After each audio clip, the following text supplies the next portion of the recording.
स्वामीनारायण संप्रदाय के कोठारी स्वामी जगत पवन स्वामी के खिलाफ दुष्कर्म की शिकायत दर्ज की गई है। ये मामला 2016 का है, जब 14 साल की नाबालिग ने आरोप लगाया था कि स्वामीनारायण मंदिर के कोठारी स्वामी ने उसके साथ दुष्कर्म किया है। और क्या कुछ कहा नाबालिग ने, वो आप समझिए।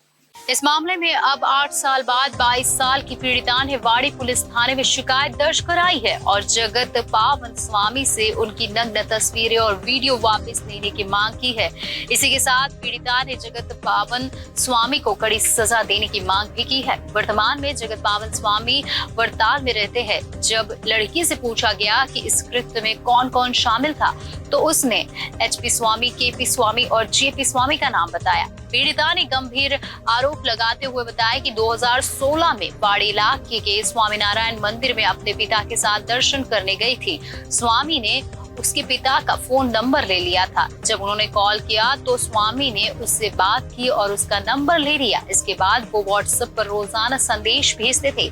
एक दिन एक घड़ी उपहार देने के बहाने उन्होंने उसे वाड़ी मंदिर के नीचे कमरे में बुलाया।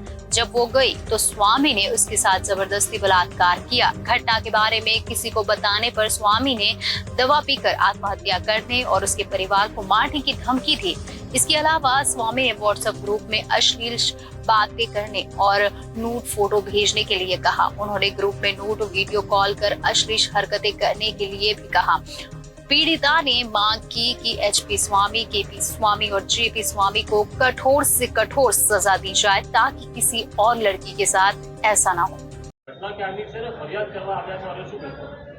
આ ઘટના 10 સપ્ટેમ્બરની છે 2016ની અને હું આજે ફરિયાદ કરવા આવી છું। જગત પાનદાસ શાસ્ત્રી સામે ફરિયાદ કરવા આવી છું। વાડી સ્વામીના મંદિરમાં કોઠારી હતા। શું બનાવ બન્યો હતો તમારી સાથે? બળાત્કારનો શું બનાવ બનવામાં આવ્યો છે? બળાત્કારનો કેવી રીતે તમારા આટલા બધા મંદિરને તમારા સિકંદરમાં તમને લીધા હતા? તમે શું કર્યું? કેવી રીતે સંપર્કમાં આવ્યા હતા તમે? ફોનના માધ્યમથી પછી એના પછી એમને ઘણી WhatsApp પર વાતચીત કરી, ચાલુ રાખી અને પછી ગિફ્ટ આપવાના બહાને જબરદસ્તી કર્યો। તમે ક્યારે મંદિરમાં ક્યારે જતા હતા અને કેવી રીતે સંપર્ક? 2014થી હું મંદિર દર્શન કરવા જતા હતા અને 2016માં કોન્ટેક્ટ થયો હતો કેવી રીતે કોન્ટેક્ટ? ફોનના થ્રુ। તમારો નંબર કેવી રીતે આવ્યો? એમને ઓલરેડી મારા પપ્પાનો નંબર લઈ ચૂક્યા હતા। પછી શું કર્યું?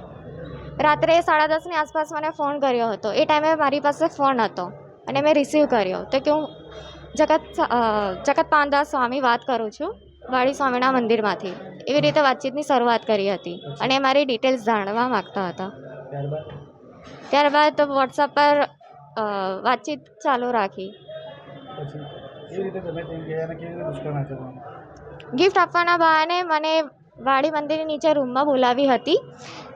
ત્યારબાદ ત્યાં એમણે જબરદસ્તી કર્યું। એના પછી એમને ઘણો મતલબ ધમકીઓ આપી હતી કે તું કોઈને કહીશ તો હું દવા પી લઈશ, તારા પરિવારને જાનથી મારી નાખીશ, એવી ધમકી આપતા હતા। અને સ્વામીનું ગ્રુપ છે એમાં ગ્રુપ વિડીયો કોલ કરાવતા હતા, નૂડ ફોટો મોકલવાના અને વિડીયો કોલ પર ગંદી મતલબ બતાવવાનું અને ગંદી ગંદી વાતો કરવાની।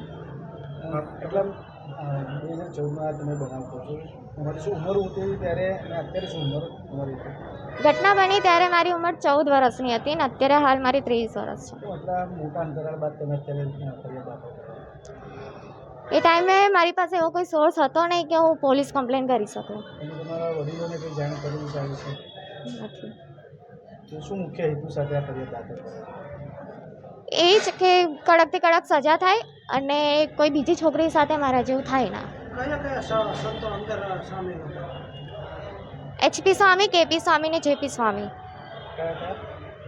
HP સ્વામી, JP સ્વામી, KP સ્વામી। તમારા વડીલોનું શું કહેવું છે? તમારા જે વાલીઓ છે તેમને આ વિષય માટે શું કહેવું?